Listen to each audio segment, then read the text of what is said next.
Right, so really big welcome to everybody who's joined us on Zoom, everybody who is here in person at Tonbridge Castle, and also anyone that is watching us either on Facebook Live or also on the recorded session, which we host on our website, which is westkentbusiness.com.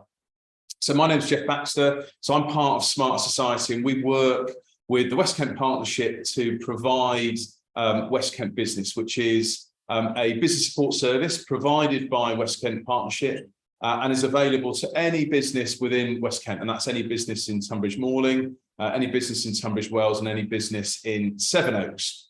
The idea behind it is basically to consolidate all of the funds that these three districts have into a really smart business support service that allows people within those areas to get access to some really good training, which I'll come on to in a sec, some networking opportunities, a chance to be able to sell your services and see some cross-selling across Kent, and also free mentoring. And if you are looking for mentoring, and mentoring is a really smart way of helping you with particular business challenges, then every business that is within those areas has the chance to get access to that free mentoring. There's about 100 spaces, so it is limited. But if you want to do that, then once you've registered, you can then contact us and arrange, and then we can look to see if we can allocate you a mentor. And that's a chance to be able to kind of look at a particular area like sales or like digital here, or finance, or anything that's really important for you from a business perspective. So that's kind of an introduction to West Kent Business. In terms of anybody that is here on Zoom, if you would be so kind as to stay on mute for the presentation. We're going to have a Q&A session once the presentation has finished, and I will introduce Joe in a minute, who's going to tell us all about building your digital brand. And also, if you have any issues, then drop us a message through the chat, and we will pick it up and take it from there. So that's all good.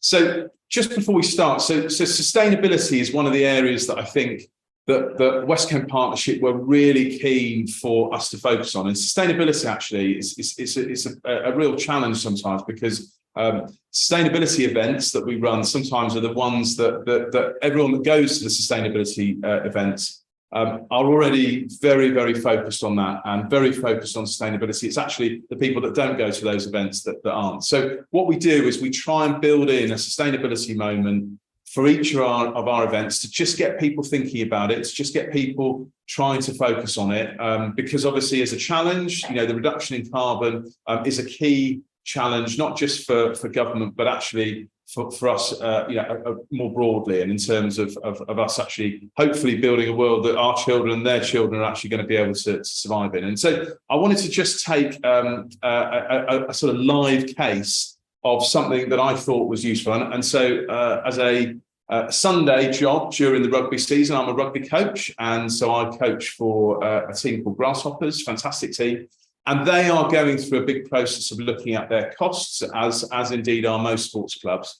And they've looked at a couple of areas, and a couple of areas that they looked at is that they've got some solar panels on their roof. So they were doing a big energy audit, and they found out that one of the solar panels was not connected to the rest of the solar panels when the installation was done. So they've gone back and looked at that, they've reconnected that, and that's allowing them to start to utilise the additional solar power. They've also gone in and looked at some of the timings for the energy usage that they've got. So whether that's lighting, whether that's heating, and they've gone in and effectively right-sized that. And I think that is probably one of the most simple things that any business or any citizen can do in terms of either turning their boiler down or just reducing down the heating, the time that the heating is on. That is a really simple step that you can do in terms of from a sustainability point of view. And if you look at citizens, if you look at the kind of wider citizen piece, then effectively it is heating and transport, which is the key areas that we need to reduce carbon in. So that's an important point. I think that for each of the events that we run, we will try and focus in on a particular area of sustainability, and then just so that we are seeing this very much like how maybe the construction industry saw health and safety as it developed over the 90s. So that it is now a core part of everything that we do, and that's an important part. Right. Okay. So now moving on to our events. So I'd like to introduce Joe De Kwant Stoner. Well done. See, I got the name right. I wrote it down, memorised it, and so Joe is from a local agency, Big Orange Media, who are also involved with the West Kent Partnership, and I'll get Joe to explain about that. Digital is such a key part of any business now. So if you're looking to develop your business, if you don't have a plan around digital, then the reality is that you're already failing. So it's absolutely key part of businesses, not just growing but actually sustaining. So we're going to have a session. Joe's going to run it. If you have any questions, we will run a Q&A session afterwards, and that Q&A session will be here in the room. It will also be online, so you can post any questions into the chat, and we'll do that. But without further ado, I would like to welcome Joe to the floor. Joe. Thank you very much, Jeff. Thank you. And good afternoon, everybody. As Jeff says, my name is Joe De Kwant Stoner. Great pronunciation. No prizes for guessing where Big Orange Media and the funny surname come from. If you haven't guessed already, I am a Dutchman by birth. Bit of a giveaway there.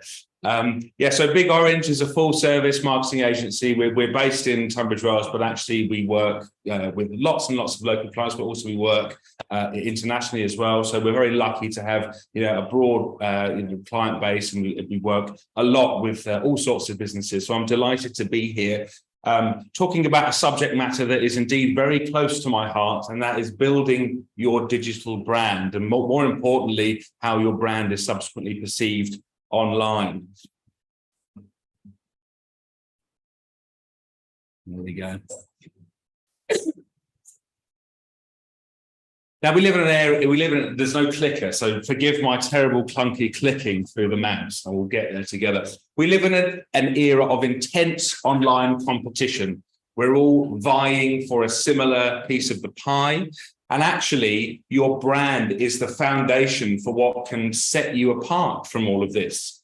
A strong and well thought out brand is the difference between somebody choosing your company and somebody potentially not choosing your company.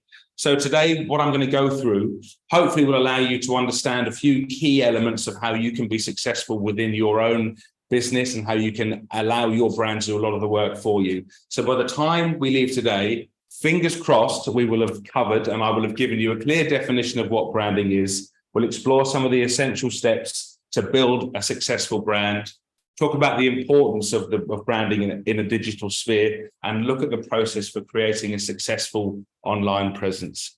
As Jeff said, there is indeed an opportunity for a Q&A at the end. So if you've got any questions, do feel free to just at the end of the session, we can kind of cover them. So let's open up with, although you can't particularly see it very well with the Zoom link at the top, but why is it important to have a brand in the first place? Why does it even matter? Well, there are a number of reasons why it matters. Your brand is actually more than just a logo on its own. In fact, your brand is the sum total of all the perceptions, emotions, and understandings of any client that you will ever work with. It is actually something that has an emotional appeal to your clients. So by not having a brand, it really sets you apart and potentially limits you from anything that you're going to be able to do within your company. It's actually the foundation and gives you an edge above your competition. So what we want to do is kind of just go through a number of the key things that make a brand successful. So first of all, trust and credibility. Pretty straightforward, right, when we kind of think about it. Anything that we do within the world should have trust and credibility attached to it. But one of the primary reasons why it's crucial to build a brand is it builds that trust and credibility within your company. Consumers have choice. In fact, they've got more choice than ever before. And if you don't have a brand that sets you apart, you don't have an identity that sets you apart, it's very, very difficult for you to celebrate the things that you do well over and above people that are doing something very similar to you.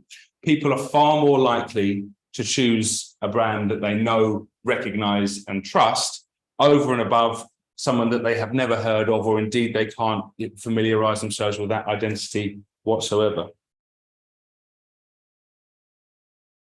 Consistency and recognition. So being a memorable brand is very, very important. Anything that you do should always look the same. You should ensure that when you're putting content out there, when you're creating anything that reflects your brand, that it's consistency. What I mean by that is, if you have a series of colors that you use, if you have a certain set of logos, it's very, very important to make sure that you always use them and you don't just veer away from that, because that creates confusion. The more you can be consistent with what you do in terms of your branding, the more familiar people become, and ultimately familiarity will breed trust and hopefully breed repeat business. That's ultimately what we all want, right? For people to stay with us and then come back. I will get it right with the rolling up and down in a minute. We'll just being different. We're all different in this room, and our businesses are no different either. There are things that we all do that make us different, and your businesses have their own unique selling points. That it's really, really important within your brand that you celebrate what those differences are. As I mentioned a moment ago, there are so many different ways to reflect that brand personality, and that is one way that you're able to do that within that element of consistency. If you look at what's important to you and what sets you apart from your competition and try and recognize that within your logo, within the way that you present your brand, that does go really some great way to set you apart from all of your competition. You'll be surprised the amount of people that we speak to that have never really thought about what it is they do and what's important to them, as opposed to what's important for their customers as well. So try and have a think about that in terms of when you're looking at your own branding, and whether that's something that you do is celebrate what makes you different. Here we go. Yes. The emotional connection people have with a brand should not be overlooked. And I'm going to demonstrate that a little bit later on. But we are more likely to choose a brand or a company that we've had a positive experience with over and above a brand or company we've had a negative one with. I know that sounds glaringly obvious, but the amount of times people don't realize that actually the colors and the shape of a logo have a really, really clear impact on whether people are going to choose you or not is hugely important. Equally, if you provide a great service and you're doing a really good job, or you import something that no one else can, or you create something no one else is able to, your brand identity has an emotional resource connected to that. So you want people to see your brand and think, they're fantastic, they're really, really great. If you don't have a brand at all, they're not able to kind of instill that emotional connection within what they think about your company.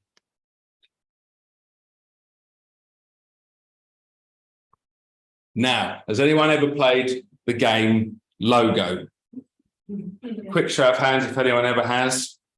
For legal reasons, I've called it Name That Brand. I think you'll agree that that's very catchy. But in terms of if you're not feeling confident to shout out, don't worry. But can anyone name any of the brands on the screen without their actual brand names written with them? Pepsi. Yes. Pepsi, absolutely. Yes. Yes. Disney. Yeah, look at that. Full house, 4 out of 4. Now, the reason I wanted to show you that is you all, within 20 seconds, knew all of those brands. And that's because you have an emotional connection with them, whether you realize it or not. The fact that you're able to do that immediately demonstrates the importance of having really, really strong iconography, a really strong color palette, and something that can instantly identify you, even without having your brand name written next to it. Now, don't worry, I'm not suggesting you take your logo and remove your brand name from it, and that's what you go with. The whole point is just creating something that people will remember, make them feel good, and allow them to get the most out of your engagement with them. Right? If you don't have that at all, then they'll very quickly forget that. Okay, Now we've covered the basics of why having a brand is important. I wanted to let you in a couple of little tips and tricks that we have as a marketing agency to building a strong brand. We're in a really, I'm going to get my right page now. We're in a world where it's very, very easy for people to kind of get lost and not think about the elements that create a strong and powerful brand. And actually having a strong and powerful brand has the ability to evoke that emotion, as I said. If you can create something that resonates and targets the way that your audience feels, it allows you to get to them even more quickly without the need for using lots of expensive marketing and advertising tactics.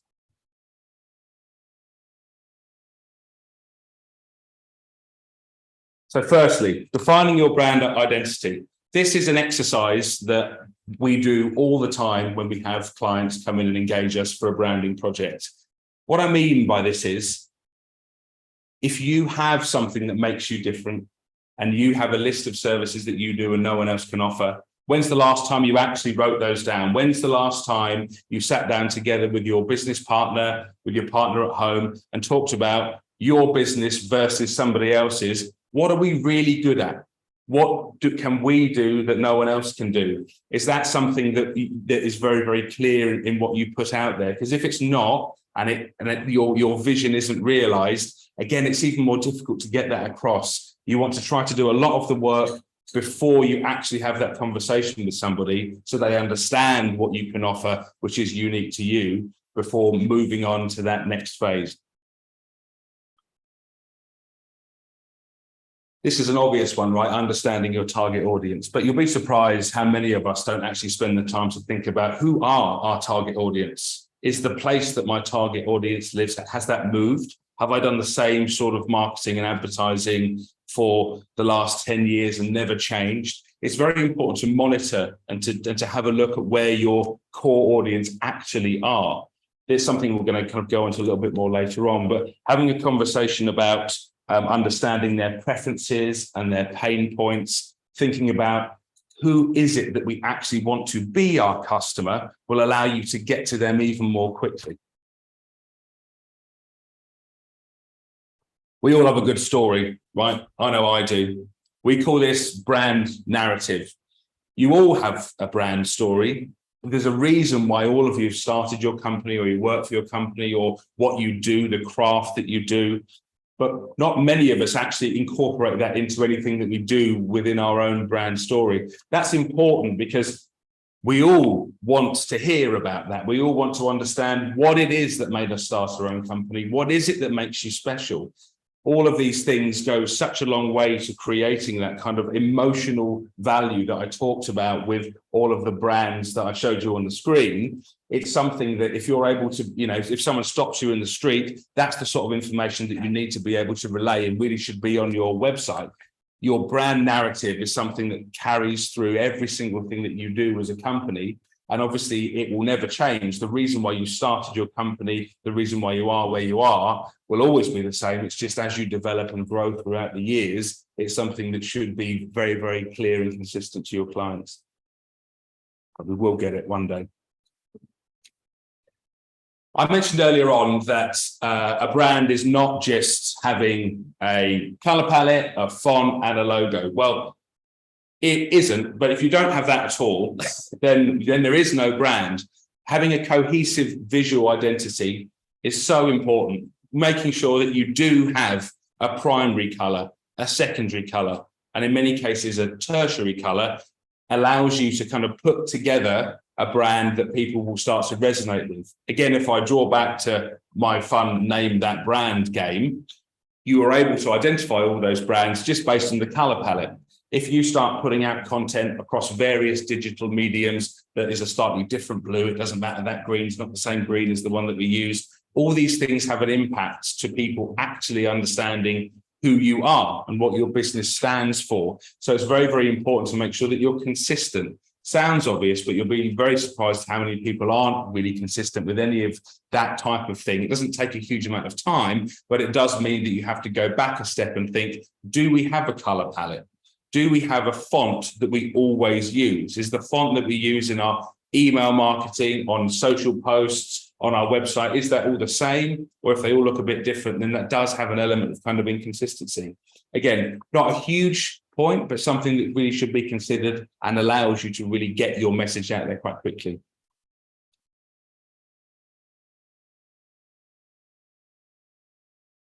All the touch points, like I said, should cover this. From web to email to video content, anything that you do should really make sure that you're actively leveraging that. There's another session I think that the guys are planning on running on social media, but we run a lot of workshops around what's called tone of voice. So quick show of hands, does anyone use social media to market their business or to run anything for their business? Okay, quite a lot of you. So does anyone have what's called a tone of voice document? Awesome. Good. Tone of voice really is a document that it helps you create a tone of voice for your business. What you should have is something that sounds like the business talking rather than Joe or Jeff or anyone else in the room, because we all speak, we all write, we all sound different. But if you're communicating as your business, no matter who's writing that content in whatever way they're writing it, it should sound the same. It's a bit like how you sign off emails. I use the word cheers a lot in emails, but some companies might really frown upon using the word cheers. You might always have to say kind regards or warmest regards or just the icy cold regards. Whatever it is that you say, it's preference, but it is all to do with the tone of voice of your company. So it's really, really interesting to think about all the different ways that people come into contact with your brand and how that kind of plays into that main message.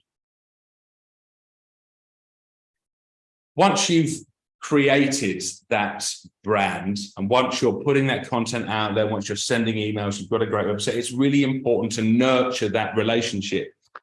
It's so easy for people to engage with you now. They like a social post, they'll comment on it, they'll reply to an email, they'll send you a message via a contact form. It's important for you to respond to those things, even things like Google reviews. You don't have to write chapter and verse, but liking something, thanks very much for leaving us a review, potentially replying to stuff on Facebook. Now, there's a difference between replying to negative feedback on social media or a negative piece of feedback on a Google business review, and I can come onto that a little bit later. But it's important to nurture and engage your audience. They want to hear from you. They want, we all want to be loved. Ultimately, they're going to expect some form of communication, and that's a really important thing not to neglect. Again, it sounds simple, but that again fosters that emotional connection that people will have with your brand. If they send you an email via a contact form or they've said something to you and you've not responded, they're going to think, well, I'm not going to contact them again because they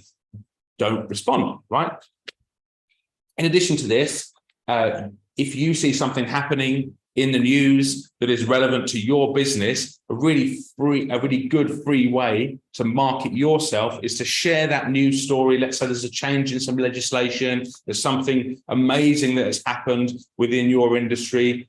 If you share that piece of content, you're then able to kind of become a thought leader and you can give your opinion on that. And then lots of people will start to comment, like, and share that content. Only good news for your business and for your brand. And last but not least, very important one, monitoring and adapting what you're doing.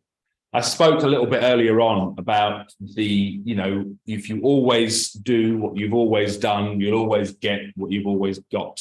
And that's really true. People nowadays have loads and loads of choice. It's really easy for them to go, I don't want that, I'll have that instead. What you want to do is to keep people focused on what you have to offer, what your business does, so they don't go away and choose someone else instead of what you're doing. But actually, when's the last time you did think about, where are my customers now? I don't mean every single individual customer, of course. I mean, where do your customers find out about you? If you've always advertised in a local newspaper, you've had the page 5 spot, and it's always cost you the same amount of money, and you've done that for the last 10 years. The world's changed a lot in that time. The way people may have interacted with you a decade ago has most certainly probably changed in that time. Now, that is applicable for 10 years, 10 months, maybe not 10 minutes, but you get the picture. Essentially, you need to kind of have a look at where people are interacting with your business and make sure you're ahead of the curve. If you don't have that information, you're not able to ensure that you're spending money in the right places and you're getting maximum return. And adapting that content. If you have the capability to make a quick change, digital is a really great way for you to do that. You want to put something out on your website, you want to share that on social media, you want to send an email out. You can try loads of different things, do more of what works and less of what doesn't. There isn't a one size fits all solution to this, but it's important that you take the time to think, where do my customers find me? And have we changed our product offering in that time? And is it still relevant for them to still find us in the same way that they always have done? I just thought I'd share that with some brand vision statements, and I'm going to read them all out and you can tell me what you think of them at the end. So a brand vision ultimately is what we would call like a boilerplate. So quite simply, the little plate strapped to your boiler that says a little bit of information about it. Ultimately, it's like a one sentence or paragraph bit of information about what that company does. So there's a real mixed bag here, in my opinion, but I'm not going to tell you which ones I like and I don't like. Hopefully my face won't give it away. I'm terrible at poker. Our Alzheimer's Association. Our vision is a world without Alzheimer's disease. Google. Our vision is to organize the world's information and make it universally accessible and useful. Amazon. Our vision is to be the Earth's most customer-centric company, to build a place where people can come and find and discover anything they might want to buy online. And last but not least, Instagram. Our vision is to capture and share the world's moments. Anyone got any thoughts on any of those? What do you think my favorite one is? Sir? I don't know what your favorite one is, but it's going to be thought. Go on. It feels like Instagram now has moved on from, if that was their original vision. That's right. Yeah, obviously they were bought out, of course, by Meta, and it's, of course, the whole idea of Instagram was instantly sharing content. Of course, that's moved on a pace a little bit, but that is ostensibly still what they stand for. My favorite is Instagram, because although you're absolutely right, they have developed and changed over the course of time, I think it's still very clearly and articulately gets across what they do. Similarly with the Alzheimer's Association. Amazon, on the other hand, I mean, I guess it's true, but the most customer-centric organization in the world. I don't know if anyone ordered anything off Amazon ever. Yeah. I'll let you make up your mind whether that's true or not. Interesting though, and the point I'm showing you this is, when's the last time you thought, what could my mission statement be? What if my brand name is here, what would it say underneath it? What sort of short, to the point, snappy paragraph or sentence would it say? And that's a really interesting exercise to do on your own or with your business partners or at home with your family. It's something that kind of gets at lots of different opinions and ideas. And I think it's something that is quite interesting and telling to see what different people connected to your company think that you stand for. Okay. Getting it now.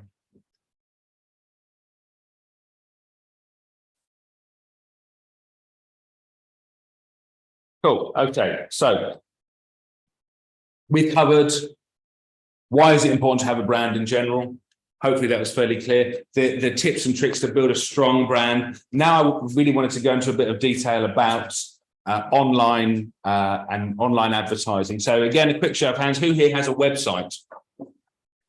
Okay, most people. That's good news. The internet has transformed the way that people access information, right? It is unparalleled global reach that is available 24/7. It's something that, as when Sir Tim Berners-Lee created it, probably never thought of the power that the internet would have. But it means that for you, with your brand, you're able to be on 24/7, beyond physical geographical boundaries. It allows somebody over the other side of the world to find out all about your company within a nanosecond, if they so wanted to. But you need to give them a reason.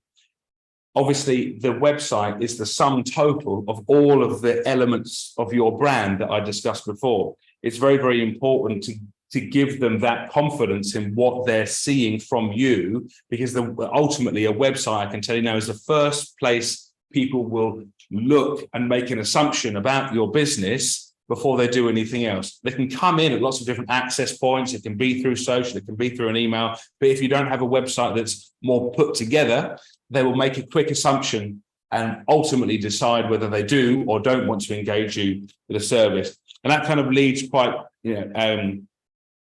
neatly onto that kind of credibility piece. So yeah, if you have a website that is not mobile responsive, so that's when it will scale down to fit on a mobile, or it looks good on a tablet, or that it doesn't take ages to load. It ultimately does play into that legitimacy piece. And, obviously it shouldn't do, because I'm sure all of you are absolute experts in what you do, and what you deliver is second to none. But the truth of it is, these little things have changed the way we all work forever. If you can't get the information you want within 3 clicks, you've lost them. Ultimately, you want people to find information really, really easily and get to the nub of what is all about your business super quickly. You need a really clear, concise, and well-designed website to be able to do that.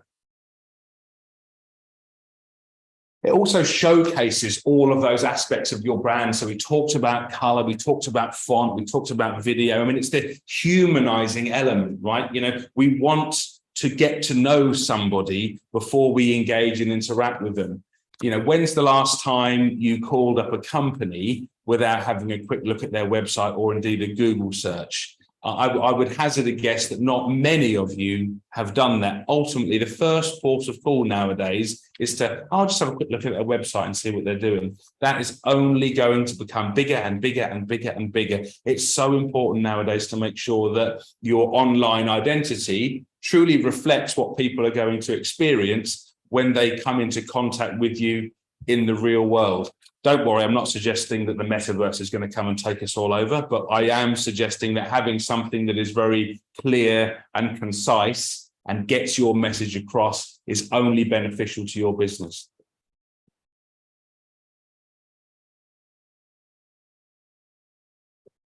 So we'll go through the next 2 side by side, as I think they're quite closely linked. So you want to make it simple for your customers to get in contact with you. You want to make sure that they stay on your site over and above going anywhere else. And as I said earlier, if they can't find it really quickly, they're gone. We always base our web design and our development content on that 3-click rule, and making sure that if somebody comes in to look for something, that they can find it quickly. So organization of your content is very, very important. Also, it allows that 24-hour engagement. You can install all sorts of weird and wonderful things in websites nowadays, from chatbots that will go directly to WhatsApp, really detailed contact forms. You can collect lots and lots of information from the customer before you've even had a conversation with them. Obviously, that's good for you, because it means hopefully there's less people that are there to waste your time.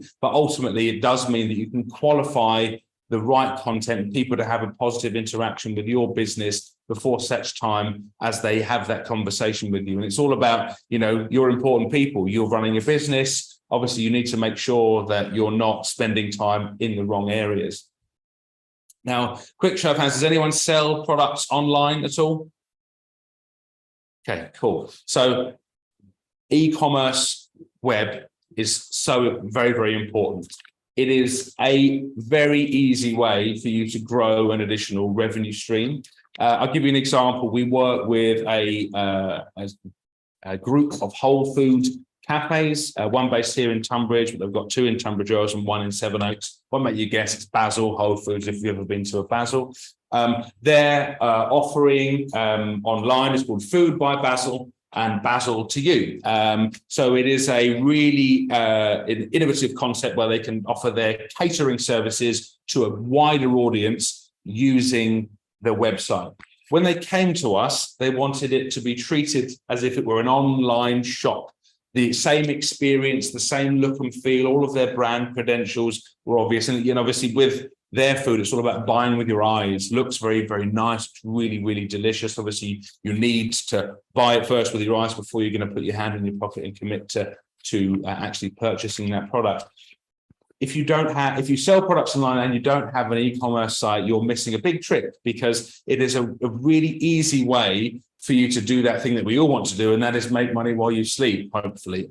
Of course, it's not totally without risk or without element of effort from you. But what it does mean is that by having a really strong e-commerce offering, that you can grow your business by, with statistics would say about 82%. Having a really well put together e-commerce site gives you the possibility to grow your bottom line by a really, really healthy amount. And we all buy online nowadays. You need to make it really easy for people to have that positive experience, see all the credentials that your brand is made up of, and obviously get them purchasing online. So if anyone's got any questions about e-commerce or anything like that, obviously do ask me at the end. Very happy to talk about that in a bit more detail. And last but not least, the data. We will follow the data. The important thing is making sure that you understand what your customers are doing when they get to your website. So Google Analytics is installed in most modern websites. I'm hopeful that most of you have got Google Analytics in your site. If you've got any questions or you're unsure of that, again, that's something I'm happy to answer. But the reason it's important is because if you're spending loads and loads of time creating content for your website, and you aren't getting traffic to that part of your website, then unfortunately you're wasting your time, right? Google Analytics can tell you really, really clear and concise things like bounce rate. That means the amount of people that come onto your site and immediately bounce off again. That's important to know because you want people to stay there for longer. That's called dwell time. You want lots of people dwelling on the site and not many people bouncing off the site. So Google can tell you that information for you to make actionable changes to certain pages of your website to make sure that you're not losing people. Because the last thing you want to do is waste your time putting lots of effort into a certain area of your website when analytics will tell you no one can find that information and no one is looking at it. So that's something that is totally invaluable. And because it's digital, it's actually a fairly straightforward thing for you to be able to change yourself. I think that the way in which Google is going, so that they are at the end of this month retiring their old Universal Analytics and moving that to Google Analytics 4. Again, that will happen automatically for most people. There'll be no changes that you will need to make as an individual unless you're selling online. But the new Google Analytics GA4 gives far more insights than the old Universal Analytics ever did. So you can see really great data. And the more that you take notice of that and make those changes, the better your optimization, your SEO will be. The more people are visiting a page, the more Google sees that the content that you have on your site is relevant, it will position you higher than your competition. That's how you start optimizing content. Obviously, it's bigger than that, but that, of course, is the foundation or the cornerstone of kind of getting it moving. I appreciate, obviously, that's a fairly light touch in terms of kind of online presence and content. If you do have questions, I am happy to answer them. So where do I start? I just thought at this point, I would just take you through our process as an agency. So this is applicable to anyone and everyone. This is just the way we operate as a company, but you can take this format and use it yourself. You can use it with any creative people that you're working with, but it gives you the foundation steps to move forward in the process. So the discovery part is essentially having that conversation.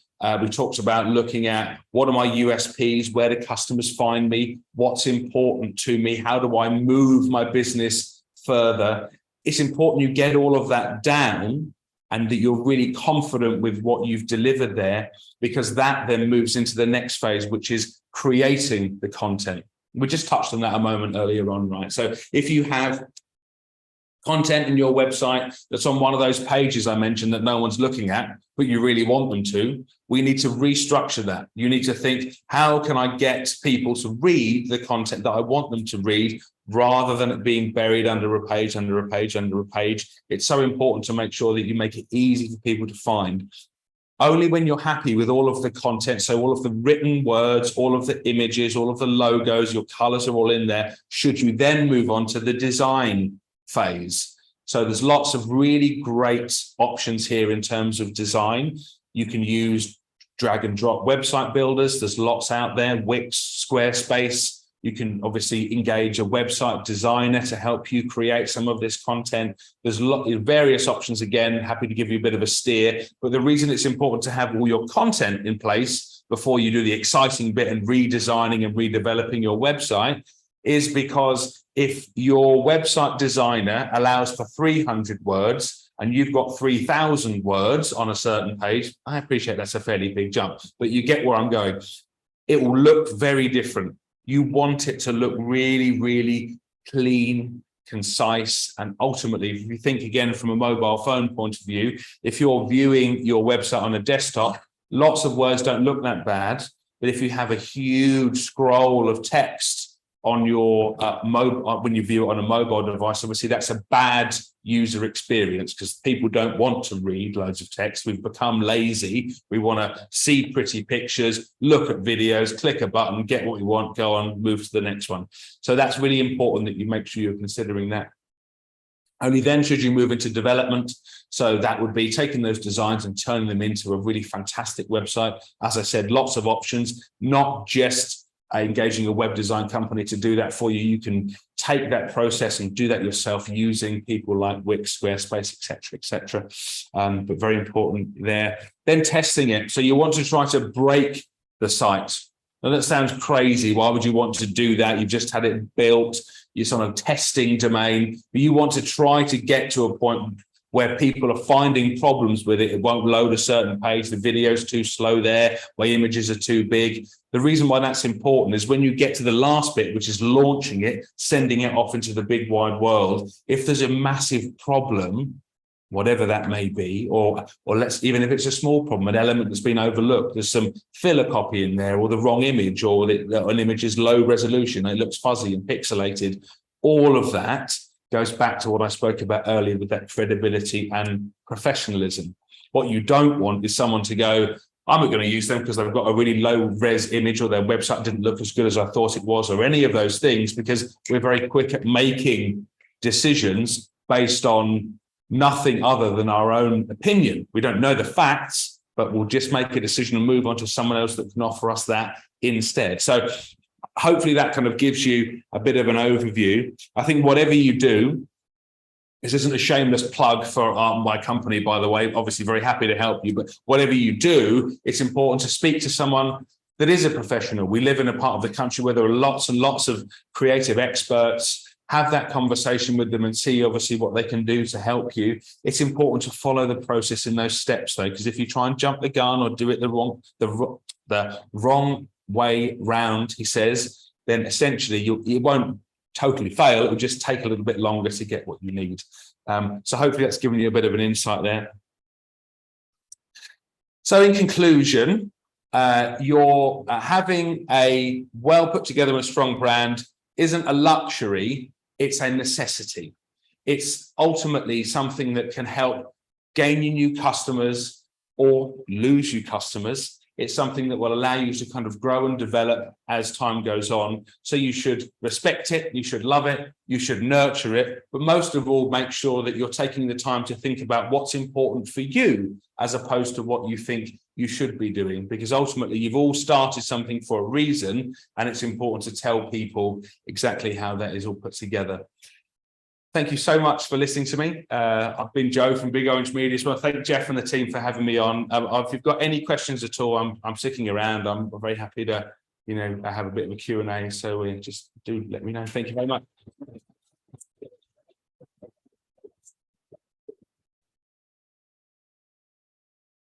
Brilliant. Thank you very much indeed, Joe. That is great. So super. I will just stop the share. So you now are the people who are online will be able to see us both. But I thought it was a really interesting session. I think the point around digital is a really key piece, and that's when suddenly my watch goes off, so I'm able to immediately say I can't talk now, and so I'm very digitally minded. So easy for me to say. And so I always, out of a presentation, I always kind of try and think about three things that sort of resonated with me, and I think the first one is around the brand vision, and actually that's something that I, as a business owner, have had to go through quite recently. Going through that process, I thought that's just looking at other people's brand vision is not something I've done before, and it's quite helpful to sort of see that.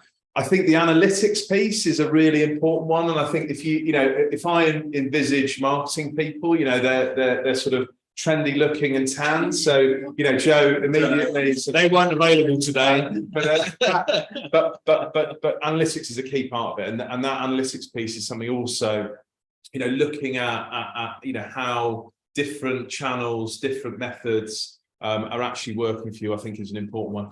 And then the third thing I think is about actually is that marketing and particularly the digital area.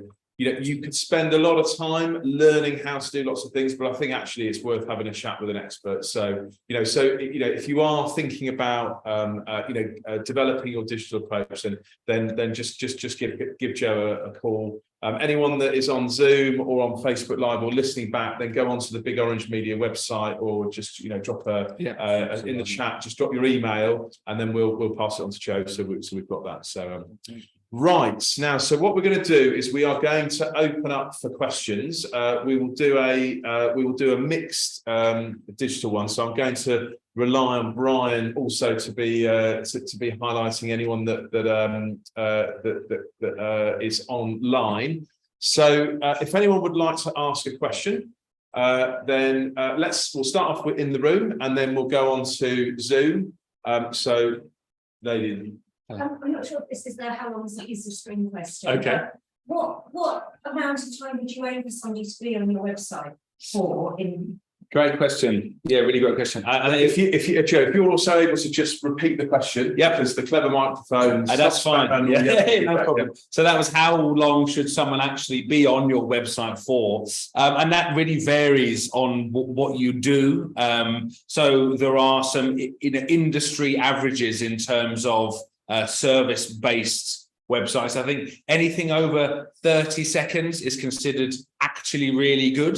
So that's great. Obviously, if you are e-commerce, I think there are a couple of you that sold sort of e-commerce products. By the very nature that people will be spending more time kind of looking at the different products, there is about a minute and a half as kind of an industry average. But again, Google Analytics can tell you if someone spends this amount of time on the homepage, then they go through a product page, then they might go to something else. That's all important information for you to know, because if you want to try and keep them in a certain area, then you're able to then redevelop a certain page to ensure that it covers all of the information in one place rather than making them go look for it. But yeah, essentially about half a minute for standard sort of service-based businesses, and about a minute and a half for e-commerce. Brian? Jeremy Whitaker, maybe a silly question, but does the brand vision have to be deliverable, realistic? Good. Could you repeat the question, please? Maybe a silly question, but does a brand vision have to be deliverable, realistic? Deliverable or realistic? Yeah, good question. So does a brand vision, or he's on Zoom, so we know what it is, but I'll repeat it anyway. Does a brand vision need to be deliverable / realistic, I guess is the question. Correct.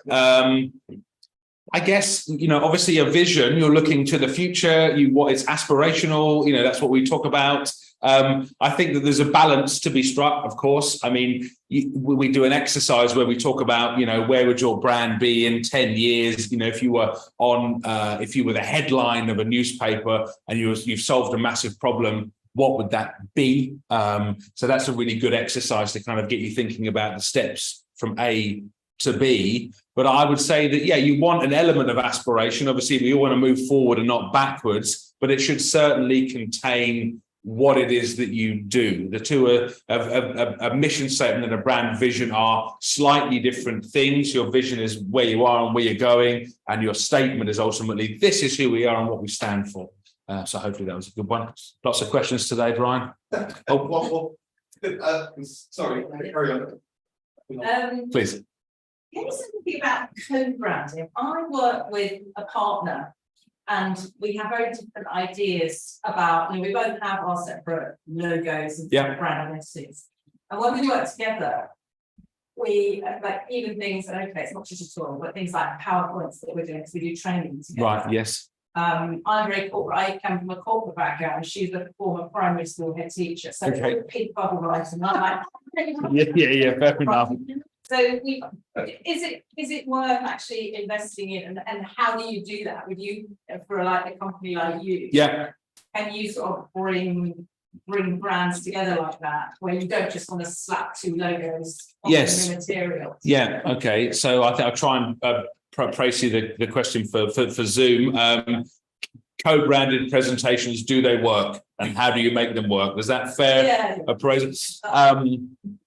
We see it all the time. And I think that we all, as marketeers, we hear a lot from our clients. Oh, I'm not creative. I'm not a creative person. There's no creative bone in my body. But we all have opinions about what we think looks good and what looks bad. Right, that determines the car we buy, the clothes we wear, where we go to eat dinner, what we like, what we don't like. These are all things that actually are choices, and they are, ultimately kind of feed into that creative part. I think that when you're working with someone else and you're doing so both of you are your equal partners. Yeah, equal partners. We don't have our own. We don't have a shared business. Right. So we're working You just together, deliver so we content do things together. Yeah. So in that case, I would probably stick in the middle lane, and I would create something that is a co-branded piece of work. So it carries both of your brand identities, but the presentation itself is probably slightly more formal, or slightly cleaner looking.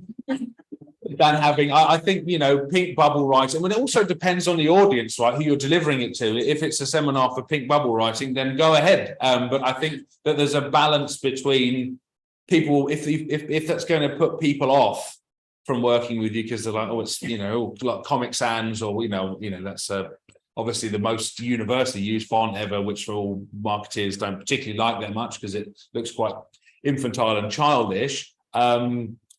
I think it's important to have something that is a consistent piece of work, but doesn't weigh too heavily on either side. So, sorry, a politician's answer. A set of guidelines for us that we would agree. Absolutely.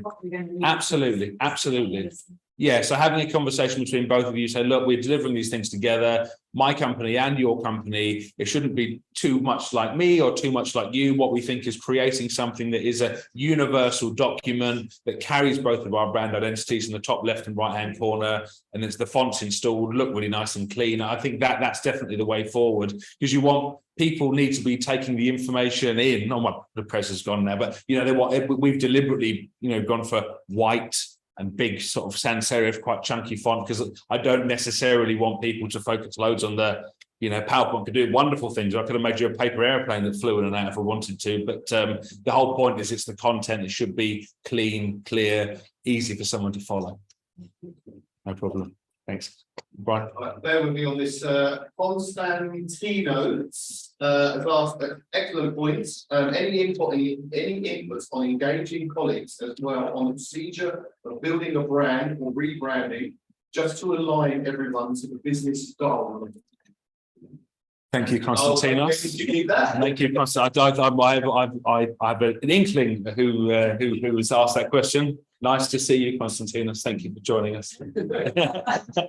Please go just one more time, Brian. Sorry. So excellent points. Any input on engaging colleagues as well on the procedure of building a brand or rebranding, just to align everybody with the business goal? Yeah, okay, great question. So how do you get everybody on the same page when you're going through a rebrand process.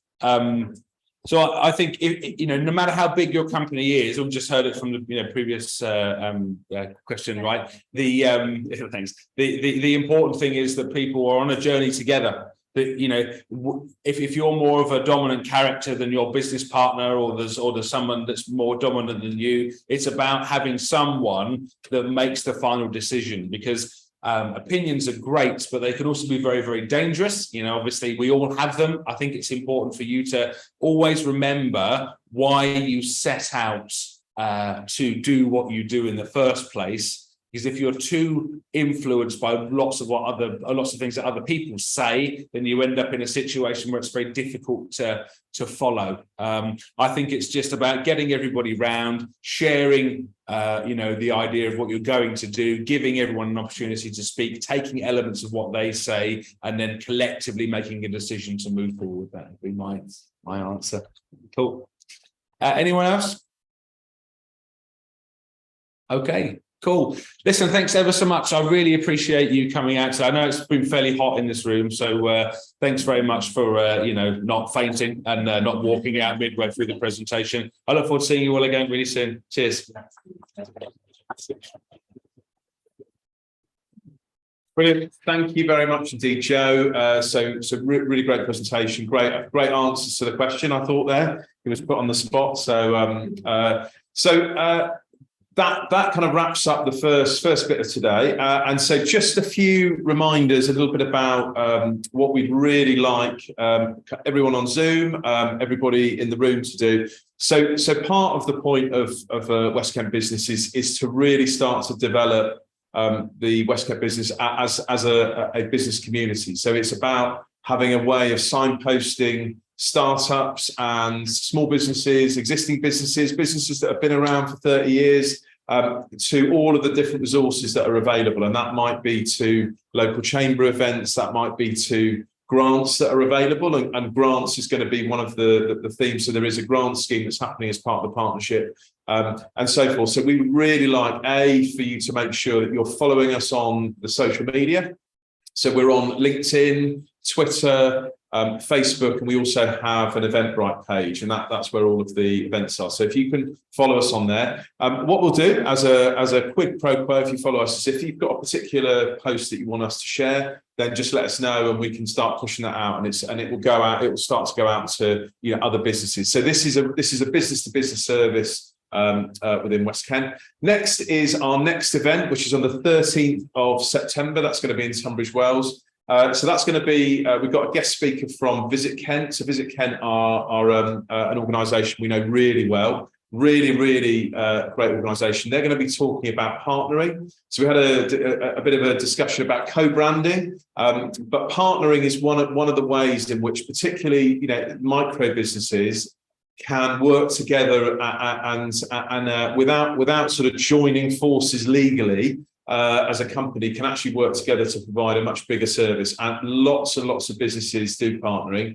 If you do it well, it can really make you a lot of money. And Visit Kent, they ran a huge program the year before last about how to partner, how to develop, how to do things within the tourism industry. But actually, a lot of the things that they did are really relevant. So please register for that. We'll be running that. The location of that is going to be at the Regis offices. So all the details are on the website. If you go to westkentbusiness.com, the details are on there. It's on our Eventbrite page. We'll also be hosting it virtually and so forth. And then, do I need to advertise anything else? One final thing to note will be that we are going to be doing a West Kent Festival of Business. And so this is a West Kent area-wide event, which is going to be run in February or March of next year. We are going to announce all the details in September. It's going to be a really large B2B event, chance for anyone that wants to exhibit. So there's going to be 50 to 60 exhibition spaces, which we expect will fill up really quickly. It's going to be a chance to hear from different speakers who'll be talking about lots of different subjects. It's a chance to network with people. We're expecting somewhere between 700 to 1,000 people to attend. So an opportunity for you to meet people, to partner with and do business within West Kent. So just be thinking about that. The details will be coming out in September, and we'll email out, we'll push it out through social media. Other than that, I'd like to say a big thank you to all of those who've joined us online. We are now going to leave you guys, and then for anyone else in the room, if you'd like to stay around, there is tea, coffee, there are biscuits over there, there's some chocolate biscuits which are still there, which I think is probably more to do with the weather than the fact that than anything else. And so, but if you have any questions, or if you want to sign up for the mentoring, drop us an email at hello@westkentbusiness.com, or drop us a message through any of the socials, and we will get back to you. Other than that, thank you very much indeed, and we'll see you again soon.